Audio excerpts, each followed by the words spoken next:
안녕하세요. 오늘은 대외무역법 마지막 시간입니다. 오늘은 원산지 판정에 관해 알아보도록 하겠습니다. 앞서 지난 시간에는 원산지 표시에 관해 살펴보았는데요. 오늘은 원산지 판정에 관해 판정 기준과 절차에 대해 알아보도록 하겠습니다. 먼저 원산지 판정의 기준에 대해 알아보도록 하겠습니다. 산업통상자원부 장관은 필요하다고 인정하면 수출 또는 수입 물품 등의 원산지 판정을 할 수 있습니다. 이 경우 수입 물품에 대한 원산지 판정은 세 가지 기준에 따라야 하는데요. 해당 기준에 대해서는 뒷부분에서 호술하도록 하겠습니다. 또한 수입 원료를 사용한 국내 생산 물품 등의 원산지 판정 기준에 관해서는 산업부 장관은 공정한 거래 질서의 확립과 생산자 및 소비자 보호를 위해 필요하다고 인정하면 국내 생산 물품 등에 대한 원산지 판정에 관한 기준을 관계 중앙행정기관의 장과 협의하여 정할 수 있습니다. 다만 다른 법령에서 국내 생산 물품 등에 대해 다른 기준을 규정하고 있는 경우에는 해당 기준을 따라야 합니다.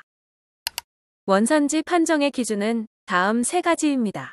먼저 수입 물품의 전부가 하나의 국가에서 채취되거나 생산된 물품, 즉 완전 생산 물품의 경우에는 그 국가를 그 물품의 원산지로 하여야 합니다. 두 번째로 수입 물품의 생산, 제조, 가공 과정에 둘 이상의 국가가 관련된 경우 실질적 변형을 한 국가를 그 물품의 원산지로 하여야 합니다. 마지막으로 수입 물품의 생산, 제조, 가공 과정에 둘 이상의 국가가 관련된 경우에는 단순한 가공 활동을 하는 국가를 원산지로 하지 않아야 합니다. 앞서 살펴본 원산지 판정의 세 가지 기준에 따른 완전 생산 물품, 실질적 변형, 단순한 가공 활동의 기준 등 원산지 판정 기준에 관한 구체적인 사항은 관계중앙행정기관의 장과 협의하여 산업통상자원부 장관이 정하여 고시합니다. 또한 수출 물품에 대한 원산지 판정은 수입 물품의 원산지 판정 기준을 준용하되 그 물품에 대한 원산지 판정 기준이 수입국의 원산지 판정 기준과 다른 경우에는 수입국의 원산지 판정 기준에 따라 원산지를 판정할 수 있습니다. 다음은 원산지 판정의 절차입니다. 수출 또는 수입 물품의 원산지 판정을 받으려는 자는 대상 물품의 관세 통계 통합 품목 분류표상에 품목 번호 품목명, 요청 사유, 요청자가 주장하는 원산지 등을 명시한 요청서에 견본 한 개와 그 맞게 원산지 판정에 필요한 자료를 첨부하여 산업통상자원부 장관에게 제출하여야 합니다. 다만 물품의 성질상 견본을 제출하기 곤란하거나 견본이 없어도 그 물품의 원산지 판정에 지장이 없다고 인정되는 경우에는 견본의 제출을 생략할 수 있습니다.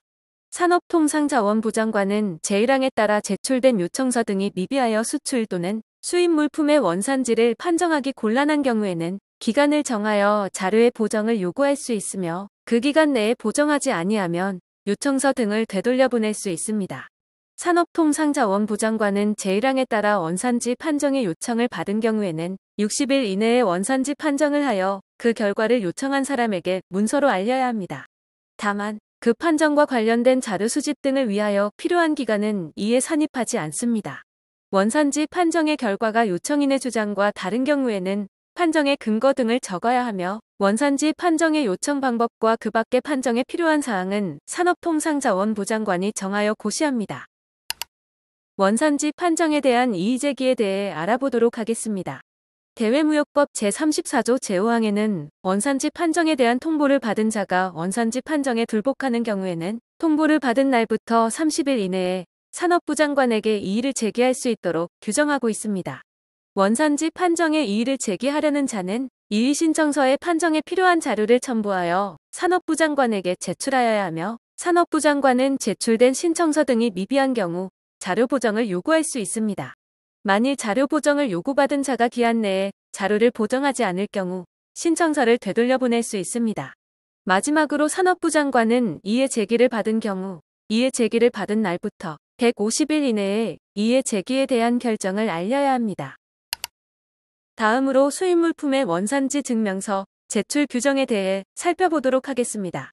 산업부 장관은 원산지를 확인하기 위하여 필요하다고 인정하면 물품 등을 수입하려는 자에게 그 물품 등의 원산지 국가 또는 물품 등을 선적한 국가의 정부 등이 발행하는 원산지 증명서를 제출하도록 할 수 있습니다.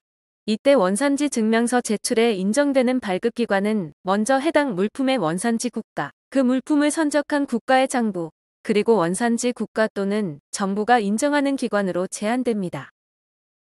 마지막으로 원산지 및 원산지 증명서 발급 시 금지되는 사항에 대해 알아보도록 하겠습니다.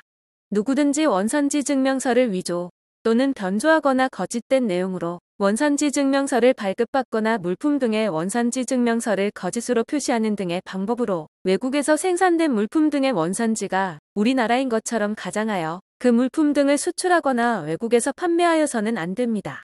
실제로 최근 세관에서 적발한 원산지 표시 위반 물품들은 수입 물품의 포장 박스의 제조자를 국내 업체로 표기하는 등 원산지 오인을 유도한 경우에 대한 적발이 급증하여 총 적발액의 47%인 1218억 원에 달하였습니다. 원산지 표시 위반 관련 물품과 관련하여 과거에는 농수산물에 대한 것이 주된 부분을 차지하였으나 최근 적발된 주요 품목을 보면 계측 광학기기, 기계류, 자동차 부품, 가전제품 등이 있었습니다. 우리나라인 것처럼 가장하여 판매한 경우 대외무역법 제53조의 2, 제4호, 제38조의 국산가장 수출죄로 처벌되므로 이 점을 유의하셔야 합니다. 이상으로 오늘은 원산지 판정에 대해 알아보았습니다. 이번 강의에서는 원산지 판정 기준, 원산지 판정 절차, 원산지 증명서 제출 및 행위의 금지에 대해 알아보았습니다. 지금까지 총 6강으로 구성된 대외무역법의 강의가 끝났습니다. 최대한 구체적인 부분까지 배우실 수 있도록 설명을 위해 노력했으나 다 언급하지 못했던 법과 시행령 또는 규정들은 대외무역법 또는 대외무역관리규정을 통해 상세한 내용을 확인할 수 있으니 참고 부탁드립니다. 지금까지 대외무역법 강의를 시청해 주셔서 감사합니다.